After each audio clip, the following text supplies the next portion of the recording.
오늘 이제 그 본문은 헌금에 대한 얘기가 나옵니다. 우리가 매주 예배를 드리면서 드릴 때마다 헌금을 하지 않습니까? 오늘 말씀을 통해서 헌금에 대해서 이제 좀 더 깊이 생각하는 그런 시간이 되었으면 좋겠습니다.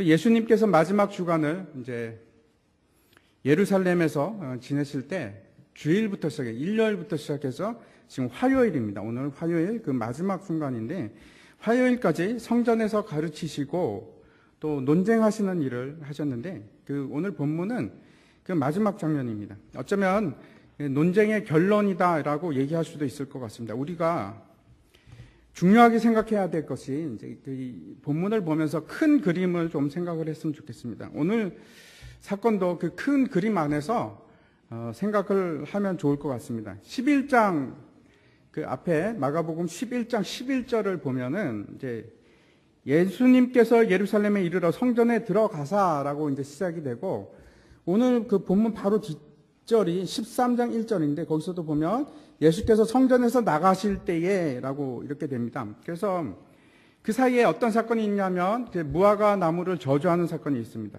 베다니에서 나오실 때 그 사건을 전체를 통해서 지금 얘기하시는 것이 그러니까 11장 11절부터 시작해서 오늘 그 12장 끝까지 그 내용이 어떤 것이냐면 결국 예루살렘 성전과 관계가 있습니다. 예수님께서 예루살렘 성전을 그 정화하시면서 하시는 말씀이 한번 보시겠습니다. 11장 17절인데 이렇게 말씀하십니다. 이에 가르쳐 이르시되 기록된 바 내 집은 만민이 기도하는 집이라 칭함을 받으리라고 하지 아니하였느냐 너희는 강도의 소굴을 만들었도다 하시매라고 이제 되어 있습니다. 성전의 기능이 있고 성전의 존재 가치가 있습니다. 그런데 그럼에도 불구하고 사람들이 그 성전을 뭘로 바꿔버렸냐면 강도의 소굴로 바꿔버리고 말았습니다. 성전이라는 것이 어떤 것입니까? 성전이라는 것이 결국은 하나님이 거하시는 곳이 성전입니다. 하나님이 거하시는 곳은 어떤 의미를 가지고 있냐면 하나님께서 통치하는 곳을 얘기합니다. 하나님이 거하시면서 하나님이 통치가 이루어지는 곳, 그것이 바로 성전입니다. 하나님의 통치가 이루어질 때 여러분 어떤 상태가 되겠습니까? 하나님의 통치를 받으면 우리가 어떤 현상이 일어나냐면 안식이 찾아오게 됩니다. 안식이. 다시 말씀드려서 여러분 진정한 안식이라는 것은 평강이 찾아드는 것은 하나님의 통치를 받을 때만 가능해집니다. 그렇지 않고 사람이 통치하거나 사람이 주인이 될 때는 결단코 절대로 그 참된 안식이 우리에게 찾아올 수가 없습니다. 성전하면 우리가 이제 생각나는 것이 하나님이 거하시는 곳, 거룩한 곳, 주의 임재를 경험하는 곳, 뭐 이런 것들이 이제 떠오릅니다. 만약에 우리의 마음에 주님이 거하시고, 그렇죠? 또 거하는 것으로 끝나지 않고 주님이 우리의 자신을 통치를 하시면 어떻게 우리가 뭐가 됩니까? 예? 성전이 되죠. 성전이 됩니다. 하나님이 우리 안에 거하시고 하나님의 통치가 이루어지면 그것을 우리가 성전이라고 하고 그러면 성전이 되면 뭐가 통치가 일어나면 어떤 상태가 되냐면 안식이 찾아오게 됩니다. 참된 안식이 찾아오게 되며 그 다음에 하나님이 거하시고 하나님이 통치하는 것은 거룩해집니다. 성도가 되는 것입니다. 성도가 되는 것입니다. 우리 자신이 하나님이 거하시고 하나님의 통치가 이루어질 때만 그것을 우리가 성도라고 합니다. 거룩한 자, 하나님이 부르심을 받은 거룩한 자가 되는 것입니다. 하나님 없이도 우리가 예배를 드릴 수 있을까요? 예? 예, 있습니다. 하나님 없이도 우리가 제사 드릴 수도 있고 예배 드릴 수도 있습니다. 많은 사람들이 그렇게 합니다. 하나님 없이, 하나님의 임재 없이 예배를 드릴 수가 있습니다. 그 예배나 제사의 행위 자체가 전혀 중요한 것이 아니고 정말 중요한 것은 성전에 있어서 정말 중요한 것은 하나님이 거기에 같이 거하시느냐 안 거하시냐가 문제지 내가 기도를 많이 하고 또 예배를 드린다고 해서 그것이 성전이 되는 것은 아닙니다.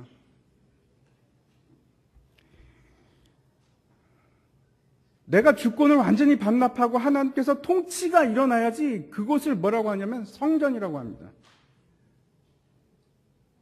내가 주권을 반납하지 않은 상태에서 아무리 예배를 드리고 아무리 기도를 한다고 해도 그것을 우리가 성전이라고 하질 않습니다. 하나님이 없으면 그건 성전이 아닙니다. 구약에서 성전이 의미하는 바가 무엇인지 우리가 잘 알고 있습니다. 그 출애굽기를 보면 복잡하고 아주 막 길게 장황하게 성막을 어떻게 만들 것인가 하나님께서 명령하고 또 그대로 그렇게 만들어 갑니다. 규정을 따라서. 그렇죠? 출애굽기 40장인데 33절부터 38절까지 말씀을 한번 우리가 교독을 한번 해보겠습니다. 제가 먼저 읽겠습니다. 그는 또 성막과 제단 주위뜰에 포장을 치고 뜰 문에 휘장을 다니라. 모세가 이같이 역사를 마치니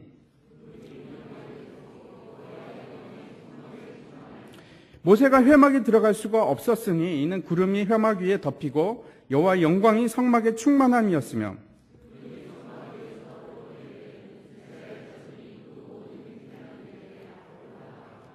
구름이 떠오르지 않을 때에는 떠오르는 날까지 나아가지 아니하였으며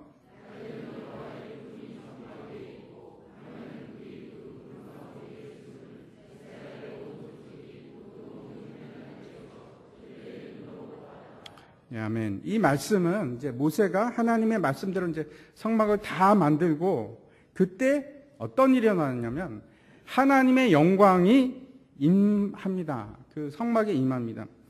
이 똑같은 현상이 언제 또 일어났는지 혹시 아십니까? 솔로몬이 성전을 만들고 완성했을 때도 똑같은 현상이 일어납니다. 한번 보겠습니다. 열왕기상인데 2절만 제가 한번 읽어보도록 하겠습니다.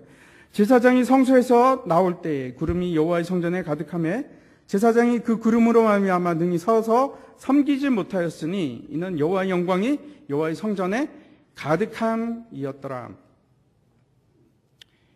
똑같죠. 하나님의 영광이 이제 성전에 가득하게 됩니다. 무슨 뜻입니까? 그 성전에 하나님께서 임재하신 거죠. 계신 거죠. 다시 한번 요한복음을 그러면 한번 보겠습니다. 요한복음 1장 14절인데 제가 이거는 같이 읽었으면 좋겠습니다. 같이 읽겠습니다. 시작. 말씀이 육신이 되어 우리 가운데 거하심에 우리가 그의 영광을 보니 아버지의 독생자의 영광이요 은혜와 진리가 충만하더라.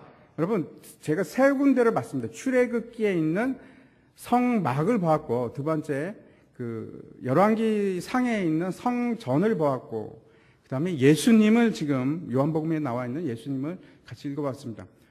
공통점을 발견하시겠습니까? 말씀이 육신이 되어서 우리 가운데 거하심에, 그렇죠? 영광이, 하나님의 영광이, 은혜와 진리가 어떻게 됩니까? 영광이 충만하게 되는 겁니다. 성막에서도 그랬고요. 성전에서도 그랬고, 예수님이 오심으로 똑같은 현상이 일어났습니다. 제가 무슨 말씀을 드리는가 하면, 성막이나 성전이나 결국 무엇을 뜻하는 거냐면, 우리 가운데 거하시는 하나님입니다. 우리 가운데 거하시는 하나님. 그 뭐라고 하죠? 우리 가운데 거하시는 하나님은 임마누엘, 그죠? 임마누엘이라고 합니다. 임마누엘 되시는 하나님이 나타내는 것이 결국 성전입니다. 성전. 솔로몬이 이제 성전을 완공하고 나서 기도를 드립니다. 그리고 그 기도를 제가 간단하게 요약을 하면 뭔가 하면 결국 이런 말이 됩니다. 이 성전에서 기도하면 들어주시옵소서. 죄를 짓고 그 죄를 자복하고 회개하면 용서해 주시옵소서. 그리고 만일 재앙이 일어나면 그 재앙의 뜻이 무엇인지 깨닫고 돌이키면 손을 들고 주님 앞에 나오면 용서해 주시옵소서. 기도하면 용서해 주시옵소서. 적국에 잡혀갔더라고 할지라도 왜 우리가 적국에 잡혀갔는지 깨닫고 다시 주님을 향해서 손을 들고 기도하면 용서해 주시옵소서. 심지어는 이방인들이라도 기도하면 들어주시옵소서. 참 놀랍지 않습니까? 제가 왜 놀랍다고 얘기하냐면, 성전 그러면 우리가 어떤 걸 탁 먼저 떠오르느냐 하면 제사입니다. 그렇죠? 근데 제사를 얘기하는 것이 아니고 솔로몬이 기도 구구절절히 처음부터 끝까지 모두가 다 기도에 대해서 얘기를 합니다. 기도에 대해서. 그래서 만민의 기도하는 집, 그것이 바로 성전입니다. 왜 솔로몬이 성전의 제사의 기능 대신에 기도의 기능을 그렇게 강조해서 말씀하고 있을까요? 기도하고 있을까요? 결국 기도라는 것이, 여러분 어떤 때 기도합니까? 하나님이 나를 통치해 주십시오 하는 호소가 기도입니다. 하나님이 나를 통치해 주시고 하나님 나와 함께 해 주십시오, 나와 함께 해 주시옵소서 하는 것이 그게 기도입니다. 그걸 뭐라고 합니까? 다시 하나님이 우리와 함께 하는 것을 임마누엘이라고 합니다. 예수님이 누구죠? 마태복음에서 뭐라고 합니까? 임마누엘이라고 합니다. 우리가 잘 알고 있듯이 예수님이 임마누엘이고 하나님과 함께하는 것이 임마누엘이고 하나님과 함께하는 것이 성전. 결국 제가 무슨 말씀을 드리냐고 하냐면 예수님이 성전입니다. 예수님이 성전입니다. 예수님이 육신이 되어 이 땅에 오셔서 우리와 함께 거하심에, 말씀이 육신이 되어서 우리와 함께 거하시니 은혜와 진리가 충만하더라. 하나님의 영광, 그의 영광이 똑같지 않습니까? 성전의 영광이 충만한 것이나 예수 그리스도가 이 땅에 오셔서 우리와 함께 하니까 그 영광이 충만한 것이나 똑같이 충만하게 됩니다. 함께 하실 때. 지금 예수님께서 예루살렘에 오신 이유는 예루살렘에서 그 성전에 들어가시면서 지금 계속 하시는 얘기가 뭐냐면 그 예루살렘의 성전이 지금 제 기능을 못하고 있는 것입니다. 그래서 예수님이 궁극적으로 모형이 아니고 실체로 오셔서 그 모형을 헐어버리시는 일이 바로 십자가의 구속 사건입니다. 그래서 예수님이 성전이 되시는 것입니다. 제가 왜 이 말씀을 드리는가 하면 결국 우리가 믿는 이 기독교라는 신앙은 하나님의 통치가 없이는, 하나님과 함께함이 없이는 어떠한 종교적인 행위도 아무런 의미가 없습니다. 우리가 수만 번 예배를 드린다고 해도, 우리가 수만 번 기도를 한다고 하더라도 우리 속에 예수 그리스도가 거하지 않고 내가 그의 통치를 받지 않는다면 아무런 의미가 없습니다. 그것이 예배가 되었던, 그것이 기도가 되었던, 그것이 헌금이 되었던, 내가 수억을 헌금을 한다고 하더라도 내 중심에 예수 그리스도가 통치하고 있지 않으면 아무런 의미가 없습니다. 제가 이제 그 이란에 있을 때 많이 볼 수 있었던 것 중에 하나가 이슬람 사원을 짓는 겁니다. 그러니까 끝도 없이 계속 짓습니다. 있는데도 또 짓고 또 짓고 계속 짓는데 사원을, 이슬람 사원을 짓기 위해서 그 지역의 유지들이 돈을 내는 경우가 참 많이 있습니다. 우리로 말하자면 이런 겁니다. 교회 건축 헌금을 그냥 혼자서 다 내는 겁니다. 전액을.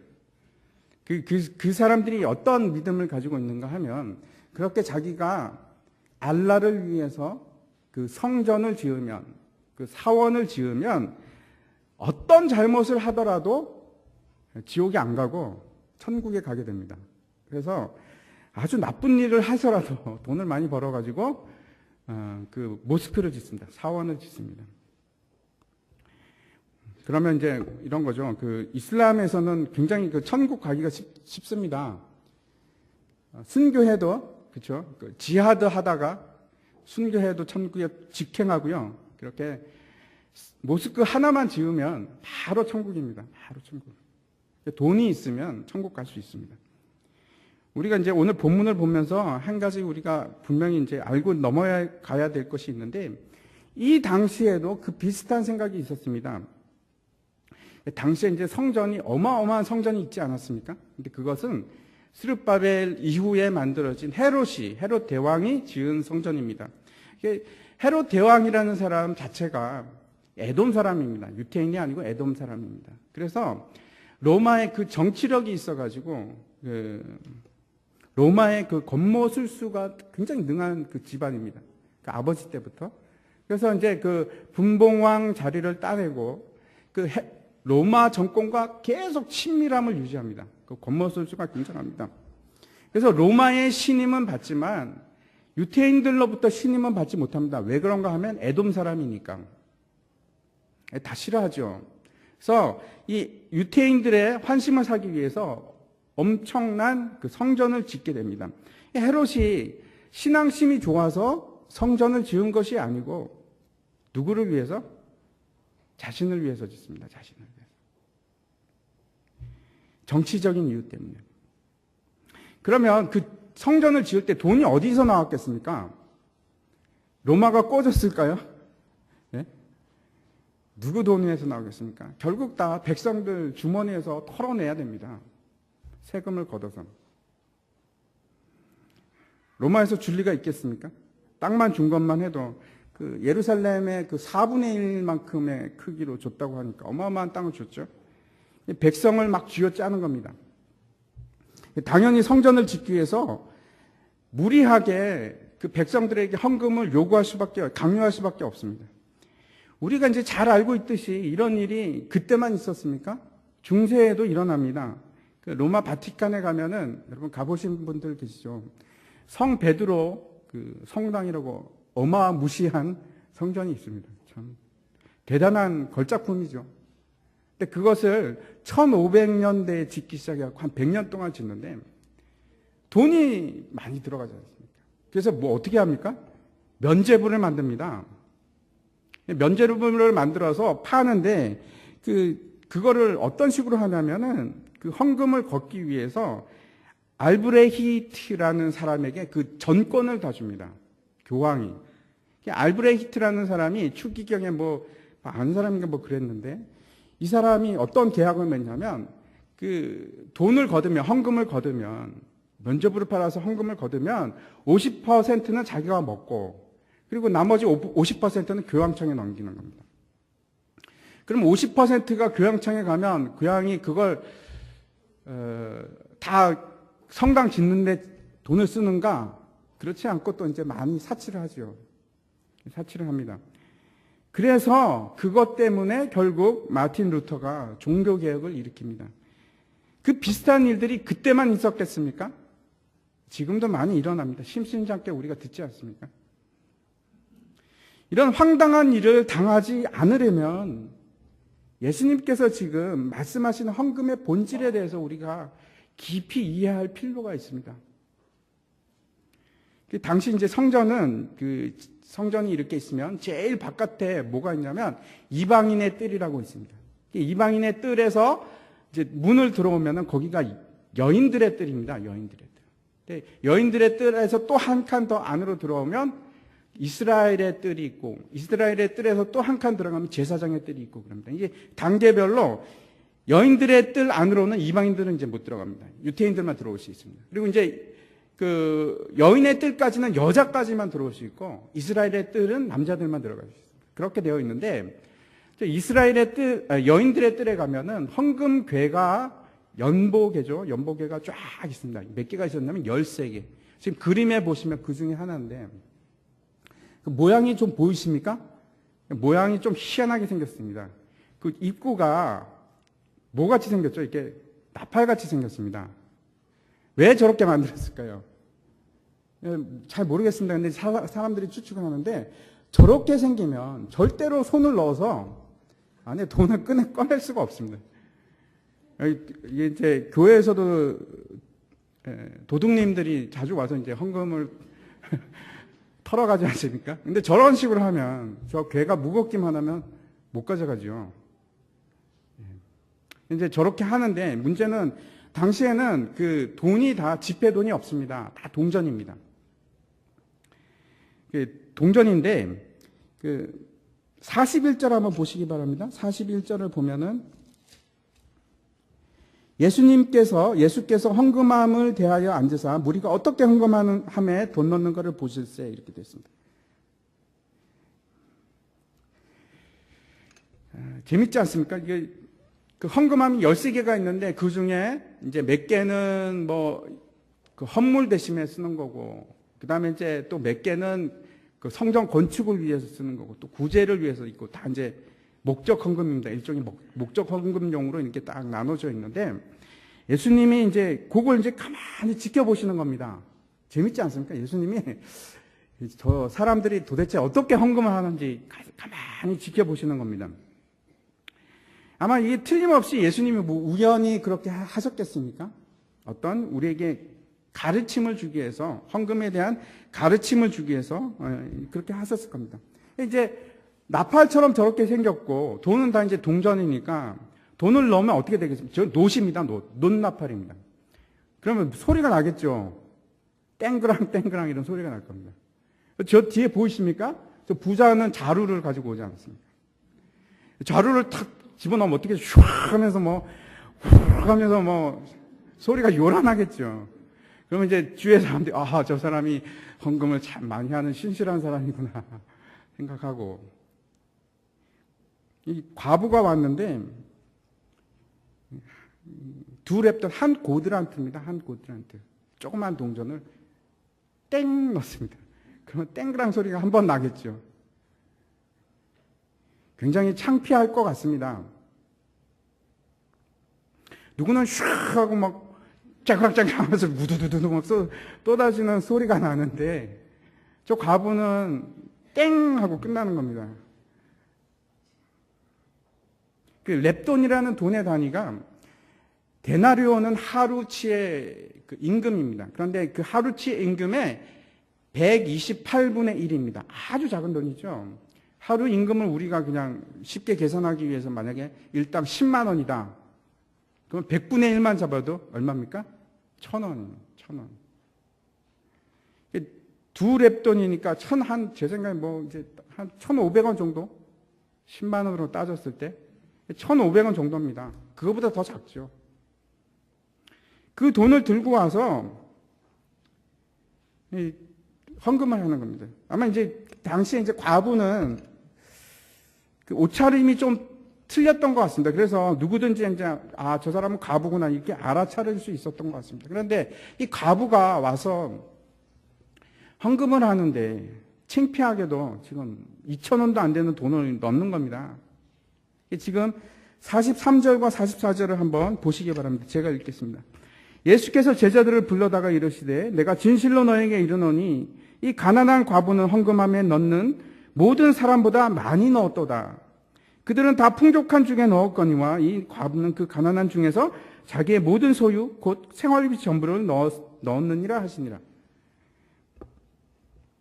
이 본문을 통해서 우리가 알 수 있는 것이 몇 가지 있는데, 하나님의 기준에 있어서 헌금은 절대적인 양으로 따지지 않는다는 거죠. 그렇죠? 이것이 첫 번째입니다. 이게 우리가 아주 쉽게 발견할 수 있는 겁니다. 이 절대적인 양으로 헌금을 하나님은 절대로 측정하지 않는다. 그래서 이제 이거 보면서 우리가 또 다른 생각을 가지게 됩니다. 예수님께서 이렇게 얘기하시니까 마치 이렇게 들리는 겁니다. 이 과부는 가난한 중에, 이 가난하다는 것이 좀 못 산다 이런 게 아니고요. 완전히 절대 결핍입니다. 그 단어가 이제 곧 완전히 아무것도 없는 상태를 얘기합니다. 가난한, 이 단어 쓰이는 단어가 가난하다는 정도가 아니고 굶어 죽기 일보 직전 이런 뜻입니다.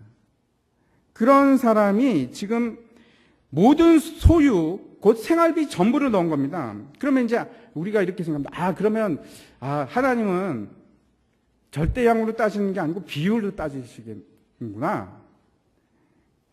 그래서 만약에 이제 10억을 가진 부자가 헌금을 해서 만약에 1,000만 원을 헌금했다. 그럼 1%입니다. 1%. 그죠? 1%밖에 안 했는데 어떤 좀 그냥 재산이 1,000만 원밖에 없는 가난한 사람이 만약에 100만 원 헌금을 했다. 그러면 10%죠. 그러면 하나님 생각에 하나님 기준에 있어서 이 부자가 1% 해서 1,000만 원 한 것보다 좀 가난한 사람이 10% 해서 100만 원 하는 게 훨씬 크다는 말씀이구나 라고 오해를 할 수가 있습니다. 그렇죠. 이거 지금 과부는 100% 다 넣었구나. 역시 하나님은 퍼센트로 따지시는구나 하는 것이 아니고, 여러분 이게 맞는 생각이 한번 생각해 보십시오. 이게 정말 예수님께 지금 퍼센트로 바치라 이것을 말씀하고 계시는 건가? 예수님께서 부자는 많은 헌금을 했지만 이 가난한 과부는 자기가 가지고 있는 전부 100%를 다했다. 그래서 이 과부를 칭찬하고 계신 걸까요? 그래서 우리가 오늘도 이제 그 헌신 예배로 우리가 드리고 있는데, 내 모든 가진 것을 다 주님께 헌신하자 하는 생각으로 결론을 내는 것이 맞는 것인가? 잠깐만 우리가 생각을 해보시기 바랍니다. 여러분에게 지금 저녁 먹을 돈도 없습니다. 만약에 지금 가지고 있는 돈이 2,000원밖에 없다고 합시다. 그러면 여러분 그 2,000원이면 라면 하나, 그죠? 분식점에 가서 라면 사 먹기는 돈이 모자라고 그냥 라면을 사다가 집에서 끓여 먹어야겠죠, 그죠? 그런 돈밖에 없다고 하면 만약에 이 과부 같은 여러분 상태라고 하면 이 헌금 2,000원을 가지고 헌금하는 게 도대체 어떤 심정으로 여러분 헌금을 하셨겠습니까? 2,000원을 헌금을 하는데 여러분이 과부라고 생각하시고 어떤 심정으로 헌금을 하시겠습니까? 다시 말씀드려서 우리가 피상적으로 생각하듯이 2,000원을 헌금한 것은 정말 어렵다. 왜냐하면 가진 것 전부니까 얼마나 힘들겠어 라고 생각이 됩니다. 그런데 정말 그럴까요? 저도 이제 거지 생활을 해봤습니다. 거지 생활을 해봤는데 그렇지 않습니다. 저는 다른 얘기입니다만, 만약에 이제 옛날에 저희 아버님께서 이제 사업에 실패하시고 집을 팔게 되었습니다. 집을 그 70년대 초인데 아직도 제가 가격을 기억을 합니다. 집을 파는데 아무튼 집을 팔면은 수익이 소득이 생기는 거지 않습니까? 그렇죠? 집 판 돈이 생기는 거 아닙니까? 소득이니까 여러분 11조를 해야 됩니까? 말아야 됩니까? 우리 그 경우에는 특별히 집이 망해서 빚도 갚아야 되고 여러 가지도 해야 되는데, 그래서 하여튼 집을 팔았습니다. 근데 11조를 해야 됩니까? 말아야 됩니까? 쉬운 일이 아니죠. 그렇죠? 결론부터 말씀드리자면 저희 부모님은 하셨습니다. 그냥 아마 그 신앙생활을 오래 하신 분, 좀 하신 분들은 다 한두 번 다 헌금에 대한 할 얘기거리가 있을 겁니다. 특별한 기억들이 있을 것입니다. 수입이 작을 때는 헌금하기 쉽습니다. 예를 들어 11조를 몇만 원이나 몇십만 원 하는 거는 괜찮습니다. 할 수 있습니다. 근데 11조가 몇백만 원이 되면 조금 부담이 됩니다. 그렇죠. 이게 이렇게 하는 게 맞는 건가? 쉬운 일이 아닙니다. 여러분, 과부가 자기가 가진 2,000원 헌금을 하는 것이 제 생각입니다. 그렇게 힘들지는 않습니다. 2,000원밖에 안 되니까. 그걸로 한 끼 먹으나 안 먹으나 어차피 죽는 겁니다. 제가 경험해봐서 비슷한 경험을 해봤기 때문에 제가 얘기할 수 있습니다. 2,000원 내가 한 끼 안 먹는다고 해서 1년을 더 삽니까? 2년을 더 삽니까? 그래봤자 한 끼입니다. 한 끼. 그 다음엔 끝입니다. 먹고 나면 끝입니다. 그래서 이거는 지금 생활비 전체의 문제를 지금 넘어서는 얘기가 되는 겁니다. 이스라엘의 가뭄이 들었을 때 엘리야가 그 사르밧에 있는 과부를 찾아갑니다. 그래서 이제 과부에게 먹을 것을 빵을 달라고 하죠. 그랬더니 그 사르밧 과부가 뭐라고 합니까? 밀가루가 요만큼밖에 없는데 그거 우리 아들하고 둘이서 빵 해먹고 죽으려고 그럽니다. 그걸 달라고 그러십니까? 너무하지 않습니까? 그러죠. 그랬더니 엘리야가 미안 그럽니까? 그러지 않고 그래도 줘 그렇게 해서 줍니다. 과부가 엘리야의 말에 순종을 합니다. 마치 오늘 본문의 한 고들한테 헌금을 한 과부와 같은데 다시 한번 과부의 그 헌금 이유를 한번 생각해 보시기 바랍니다. 이 과부가 드린 헌금은 한 고들한테가 아니고 자기 생명입니다. 지금 2,000원을 드리고 말고가 문제가 아니고 이제 주님 나는 여기 끝장입니다. 더 이상 아무것도 없습니다. 내 생명을 받아주시옵소서. 내가 2,000원 이거 가지고 있어서 이제 뭐 하겠습니까? 그렇죠. 하나님 나는 완전히 주님 앞에 내 목숨을 내어놓습니다. 주님 내 목숨을 받아주시옵소서. 이 고백입니다. 헌신 예배도 이런 식으로 드려야 되는데 이 사실을 우리가 분명하게 이해하기 위해서 바로 앞에 있는 38절부터 40절까지 말씀을 잠깐 보도록 하겠습니다. 오늘 이 과부의 헌금 얘기는 독립된 얘기가 아니고 우리 성경에는 번역이 되어 있지 않으면 그리고라는 접속사가 들어가 있습니다. 그 앞에도 마찬가지로 계속 연결되어 있는데 전체가 성전 안에 있는 내용들이 다 이제 연결이 되어 있습니다. 38절과 39절을 제가 읽어보도록 하겠습니다. 예수께서 가르치실 때에 이르시되 긴 옷을 입고 다니는 것과 시장에서 문안받는 것과 회당의 높은 자리와 잔치의 윗자리를 원하는 서기관들을 삼가라라고 이렇게 말씀을 하십니다. 삼가라 하는 말은 이제 조심해서 지켜봐라, 주의해라, 잘못하다가는 큰일 난다, 주의해라 이런 뜻입니다.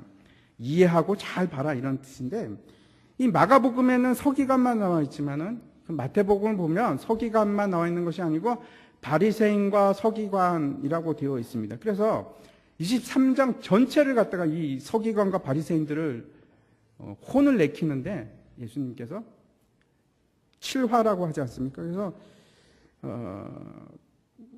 화 있을진저 이렇게 얘기를 합니다.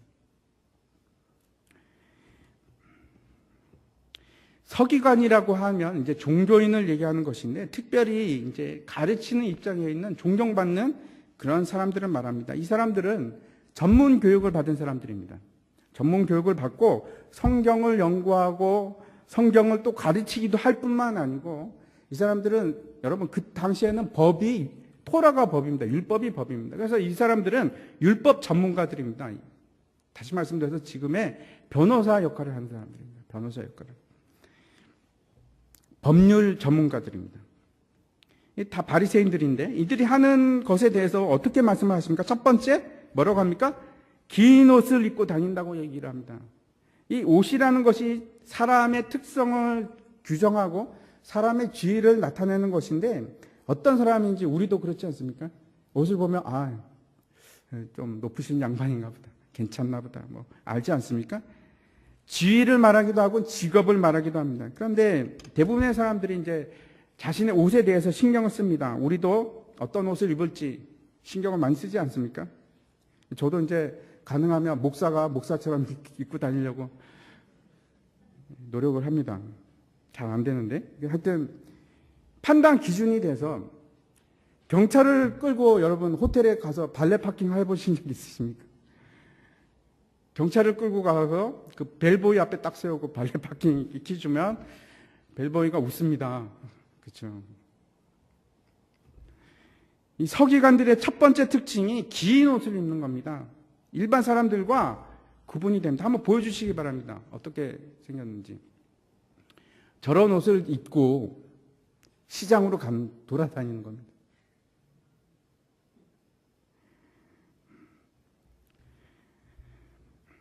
긴 옷을 입고 이제 술이 많이 달려있고 누가 봐도 서기관입니다. 어디서 봐도 그냥 저 사람은 서기관이구나. 나는 너희와 다르다 하는 것을 딱 구분을 짓는 그런 옷차림을 하고 무슨 짓을 하냐면 시장에 가서 문안 받는 것을 즐겨합니다. 이게 무슨 뜻입니까? 길거리 그 시장에 가서 긴 옷을 입고 오면 사람들이 랍비어 이렇게 인사를 하죠. 그러면 그것을 즐거워합니다. 마음으로 즐거워하는 사람들입니다. 그걸 뭐라고 합니까? 명예욕이라고 합니다. 명예욕. 또 회당에서 높은 자리와 잔치에 가면 윗자리를 찾아 앉습니다. 자기 자신은 격이 다르다고 생각하는 거죠. 그래서 웬만하면 낮은 자리가 아니고 높은 자리로 찾아갑니다. 회당에서도 이제 자리가 고관 대작들이 앉는 자리가 따로 있고 뭐 그런 것 같습니다. 그래서 이 서기관들이 자기 자리를 찾아갑니다. 일반 회중과 섞이기 싫은 거죠. 잔치 자리에 가도 상석을 찾습니다. 다시 말씀드려서 이제 서열 짓기를 하는 겁니다. 이걸 뭐라고 합니까? 권력욕이라고 합니다. 권력욕. 세 번째로 이 사람들이 이제 어떤 일을 하는지 40절을 보겠습니다. 40절을 제가 한번 읽어보면 그들은 과부의 가산을 삼키며 외식으로 길게 기도하는 자니 그 받는 판결이 더욱 가중하리라 하시니라. 과부의 가산을 삼키며 외식으로 길게 기도하는 자라고 얘기를 하는데 우리가 먼저 생각해야 될 것이 이 과부의 가산을 삼킨다는 것이 여러분 얼마나 이게 흉악한 죄인지 먼저 우리가 알아야 됩니다. 율법에서 너무나도 여러 번 걸쳐서 고아와 가부와 나그네와 레위인을 너희들이 돌보아라 이렇게 고아 가부 레위 나그네들 약자들 이 사람들은 산업이 없는 기업이 없는 사람들입니다. 먹고 살 수가 없는 사람들입니다. 그래서 믿음 공동체 하나님의 나라의 백성 공동체가 무조건 책임지고 같이 가야 될 사람들. 그런데 그 사람을 지키는 게 아니고 이 가산을 삼키는 겁니다. 과부의 가산을. 이제 어떤 일인가 하면 이 사람들은 이제 성경만 알고 있는 것이 아니고 법률 전문가니까 이제 가부가 되면은 재산을 이제 어떻게 처리해야 되는데 잘 모르니까 법률 전문가 이 서기관들한테 찾아갑니다. 그럼 이제 서기관들이 수임료를 받고 지금 이 변호사처럼 일을 봐주는 거죠. 이 일을 봐주는 거에 그치지 않고 불쌍한 가부 가산을 갖다가 재산을 농간을 부리고 이제 채먹는 겁니다. 먹어버리는 겁니다. 가산을 저당 잡히기도 하고 야금야금 수임료 목록으로 챙겨가고 결국 여기서 얘기하는 것이 재물욕을 얘기하는 겁니다. 처음에 명예욕, 그 다음에 권력욕, 그 다음에 재물욕. 그러면서 자연스럽게 지금 과부 얘기를 하고 있습니다. 이 서기관과 지금 과부가 대조를 이루는 겁니다. 이 서기관들의 특징이 기도를 아주 길게 합니다. 그래야지 경건하게 보이니까. 인정도 받고 지위도 높아지는 겁니다. 수임도 잘 들어올지 모르겠습니다. 마태복음에서 이 바리새인과 서기관을 갖다가 한마디로 요약해서 뭐라고 하면 외식하는 자들 이렇게 얘기합니다. 참 저도 마찬가지입니다. 많은 그 유혹을 받습니다. 그게 쉽지 않습니다. 특히 이제 새벽 기도 같은 경우에는 제가 차라리 그냥 신자였으면 부담이 없을 것 같은데 목사부터 보니까 자꾸 눈치를 보게 됩니다. 이 사람 눈치도 보게 되고 저 사람도. 예수님께서는 골방에 가서 기도를 하라고 했는데 눈치를 보게 됩니다. 목사가 이거 또 새벽 기도 또 빠졌네 이런 소리 들으면 안 되잖아요. 그렇죠? 사람은 몸으로만 되어 있는 것도 아니고 영으로만 되어 있는 것도 아니고 몸과 영으로 되어 있습니다. 영과 육이 있습니다. 이것을 성경에서는 겉사람과 속사람이라고 얘기를 하는데 이 서기관들을 가만히 생각해 보시기 바랍니다. 이 사람들의 목적은 너무나도 분명합니다. 너무나도 분명합니다. 무엇을 향하고 있습니까? 육을 향하고 있습니다. 육. 이 세상 사는 목적이 영에 있지 않고 육에 있는 겁니다. 그냥 전 생애가 육에 있습니다. 육에. 내 육체가 편한 것, 내 육체가 잘 먹고 잘 사는 것, 내 육체가 섬김을 받는 것, 다 육입니다. 육. 내가 채우고자 하는 것이 영에 있는 것이 아니고 육에 있는 겁니다. 오늘 본문 전체가 사실은 다 성전에 관한 얘기입니다. 너무나 중요한 얘기인데 우리가 자꾸 혼돈하는 것이 이것입니다. 영과 육을 혼돈을 일으키는 겁니다. 신앙생활을 하면서. 여러분, 혼란을 일으키지 마시기 바랍니다. 우리가 바라보고 우리가 추구하는 것은 절대 육이 아닙니다. 영입니다. 영과 육을 구분하지 못하면 이상한 생각이 자꾸 생기고, 그 다음에 그게 혼란이 일어나가지고 자꾸 엉뚱하게 나가게 되는 겁니다. 내가 정말 원하는 것이 어디에 있는지, 지금 예수님께서 지금 이 과부를 통해서 무엇을 얘기를 하고 있는 건지, 서기관을 통해서 무엇을 얘기하고 있는 것이, 이 예수를 믿는다는 것, 신앙을 가진다는 것이 결국은 이 문제입니다. 우리가 왜 예수를 믿습니까? 헌금을 드리는 이유가 무엇입니까? 내가 축복받기 위함이 아닙니다. 전혀 아닙니다. 내가 축복을 받고자 하는 것이 아니고, 이 헌금의 이유가 이겁니다. 오늘 예수님께서 말씀하시고 있는 것이 항복의 문제입니다. 항복의 문제. 이 기독교 신앙이라는 것이 항복을 전제로 합니다. 내가 항복을 했느냐 안 했느냐, 하나님 앞에 내가 순종하고 무릎을 꿇고 머리를 조아리고 있느냐, 그렇지 않느냐. 즉 다시 말씀드려서 내 목표가 아직도 내 육에 있느냐 아니면 영에 있느냐. 만약에 육에 있다면 그것을 하나님께서 뭐라고 하냐면 위선이라고 합니다. 위선이 체하는 것인데, 실제로 내 속에서는 계속해서 육을 향하고 있음에도 불구하고 마치 예배를 드리고 기도를 하며 헌금을 하면서 내가 향하는 바가 육이 아니고 영처럼 보이게 하는 것. 그것이 위선입니다. 너무나 중요한 것입니다. 내가 무엇을 바라보고 살아가는가, 내가 소망하는 바가 무엇인가. 성경을 볼 때도 마찬가지입니다. 내가 육의 눈으로 보면 육만 보이게 되는 것이고, 영을 보고 나아가면 영이 보이는 것이고. 사도 바울이 그 사람들을 육에 속한 사람, 영에 속한 사람이 나누고 있는데, 고린도전서 말씀을 마지막으로 보고 마치고자 합니다. 한번 제가 읽도록 하겠습니다. 기록된 바 첫사람 아담은 생명이 되었다 함과 같이 마지막 아담은 살려주는 영이 되었나니, 그러나 먼저는 신령한 사람이 아니요 육의 사람이요 그 다음에 신령한 사람이니라. 첫사람은 땅에서 났으니 흙에 속한 자이거니와 둘째 사람은 하늘에서 나셨느니라. 무릇 흙에 속한 자들은 저 흙에 속한 자와 같고, 무릇 하늘에 속한 자는 저 하늘에 속한 이와 같으니, 우리가 흙에 속한 자의 형상을 입은 것이 또한 하늘에 속한 이의 형상을 입으리라. 형제들아, 내가 이것을 말하노니 혈과 육은 하나님의 나라를 이어받을 수 없고, 또한 썩는 것은 썩지 아니하는 것을 유업으로 받지 못하느니라. 우리가 육에 아무리 투자를 하고 육을 아무리 어떻게 하려고 해도 육은 결국 하나님 나라하고는 아무런 상관이 없습니다.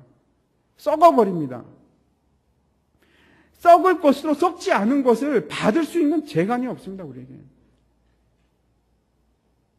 우리가 무엇을 위해서 살아가야 되는가? 흙 속에 속한 사람처럼, 첫사람 아담처럼 그렇게 될 것인가? 아니면 그래서 흙 속에서 계속 헤어나지 못하고, 그러고 흙 속에서 그냥 살아갈 것인가? 아니면 우리가 둘째 아담같이 되어서 썩지 않을 것을 유업으로 받기 위해서, 썩지 않을 영을 위해서 그것을 바라보고 살아갈 것인가? 예배도 그렇고 기도도 그렇고 헌금도 마찬가지입니다.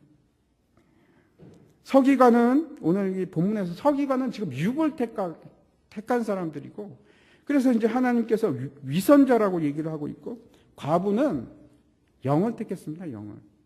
하나님께 굴복합니다. 우리가 매주 하는 헌금도 마찬가지입니다. 썩을 것을 위해서 심는 것이 아니고 썩지 않을 것을 위해서 심는 것이 헌금입니다. 헌금이 10,000원이 되었건 10만 원이 되었건 그것이 중요한 것이 아니고, 정말 하나님 앞에서 내가 굴복해서 드리는, 나에게 하나님밖에 없습니다. 그래서 그 속에 내 생명이 담겨 있어야 됩니다. 그것이 헌금입니다. 같이 기도하도록 하겠습니다.